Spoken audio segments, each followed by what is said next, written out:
Vice Mayor Baste Duterte sinupalpal ng bagong talagang Chief PNP, General Nicolas Torre III. Rewind lang ng konti sa termino naman ng tatay niya kung sino unang Chief PNP.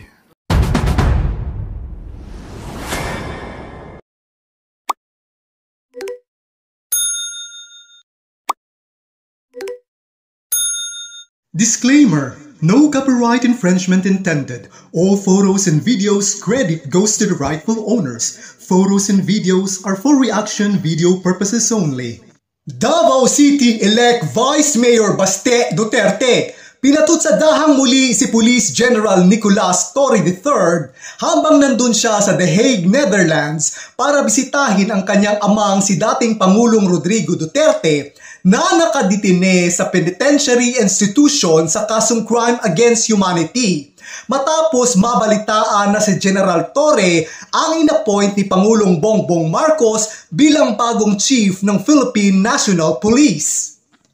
Ayon kay Baste Duterte, ang pag-appoint di umano kay General Torre bilang bagong Chief PNP ay hindi base sa merito, kundi inappoint lamang ni PBBM si General Torre para maging attack dog ng administrasyon at wala ng iba pang dahilan.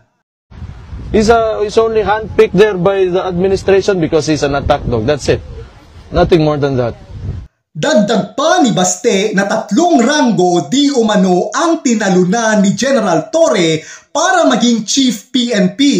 Government ngayon is not based on merit, but tingnan nyo ano nangyari. You have a Chief PNP na 3 ranggo ang tinalunan para maging Chief PNP. It's because this is not merit-based promotion. Tama! Pabor-pabor-based promotion eh. Diba? Tinawag pa ni Baste si General Torre na diwata at siraulo. Kailangan daw ni Vice Mayor Baste na bumalik sa Davao City kasi baka kung ano na naman daw ang gagawin ni General Torre sa lungsod ng Davao.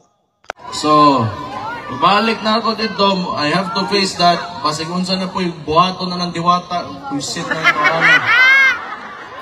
Lima ka, nagbenta lang ng Paris Overload. Sumali ng party list, naging kidnapper, naging Chief PNP si Diwata. Oh!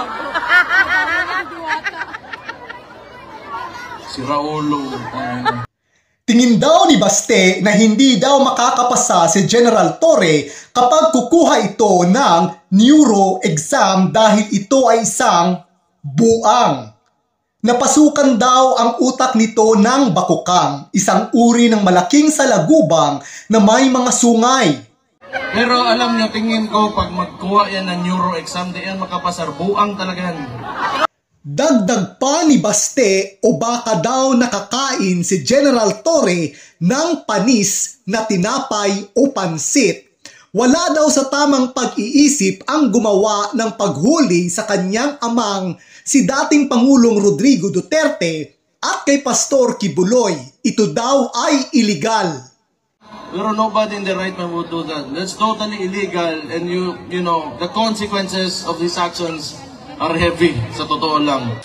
Matatandaang si General Torre ang nanguna sa pag-aresto at paglipat sa The Hague, Netherlands ng dating Pangulong Rodrigo Duterte.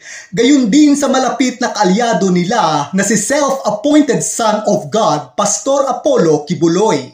Matapos patutsadahan ni Davao City-elect Vice Mayor Baste Duterte ang bagong itinalagang Chief PNP na si General Nicolas Torre III, ay bumuelta agad si General Torre sa naging patutsada ni Baste Duterte, kaugnay sa kanyang pagkakatalaga bilang hepe ng PNP.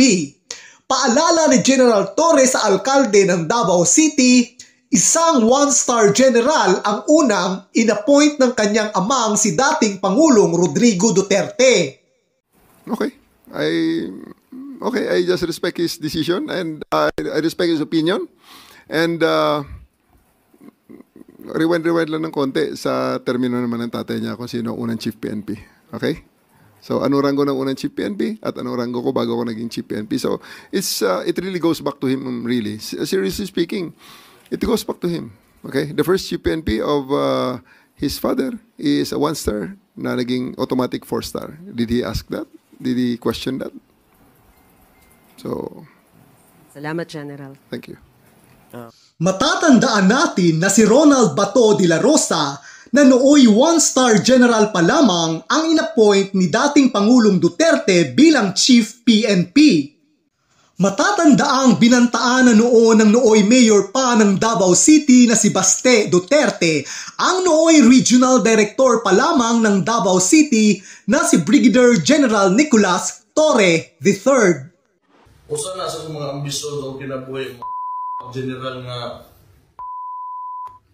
Ganito na lamang ang galit ng nooy Davao City Mayor Baste Duterte sa nooy Regional Director ng Davao City na si Brigadier General Nicolas Torre III. Sa isang vlog, hindi niya lang minura kundi binantaan niya pa itong sasampalin ang general. Nag-ugat ang galit ng alkalde kay General Torre nang palitan nito ang 19 na station commander sa lungsod ng Davao City. Inalis din ni General Torre ang dating police director ng Davao City Police. 3 beses itong pinalitan hanggang sa maitalaga si Colonel Hansel Marantan nang wala raw konsultasyon sa alkalde. Una nang sinabi ni General Torre na utos mismo ng Camp Crame ang pag-appoint kay Colonel Marantan. Bukod naman sa balasahan, binatikos din ni Mayor Baste ang 3 minutes response strategy na gustong ipatupad ni Torre sa Davao City. Ibig sabihin sa loob lang ng 3 minuto ay dapat nakaresponde na agad ang mga pulis. Hindi daw yan makatotohanan ayon kay Baste. nakita niya kuno nga datos aning atong lugar without even comparing it to anywhere else in the Philippines.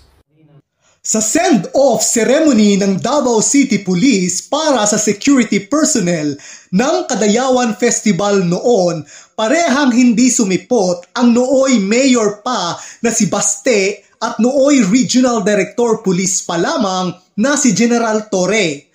Sabi naman ni General Torre, hindi niya na papatulan ang sinabi ng alkalde na sasampalin siya kung magkikita sila. Professional daw siyang pulis pero giit niya magkaiba ang nananakot lang sa taong tinototoo ang banta. Sa kasalukuyan ay wala pang sagot si Davao City-elect Vice Mayor Baste Duterte sa pagsupalpal sa kanya ni Chief PNP General Torre kaugnay sa binulalas nito tungkol sa pag-appoint ng kanyang amang si dating Pangulong Rodrigo Duterte kay Bato de la Rosa bilang Chief PNP na nooy 1-star general pa lamang. Kayo, ano ang masasabi ninyo sa issue na ito? Share your thoughts by commenting below. Kaya subscribe na para ma-notify at ma-update ka sa mga susunod na mga videos. Salamat! Please like, share, subscribe, and hit the notification bell. Thank you.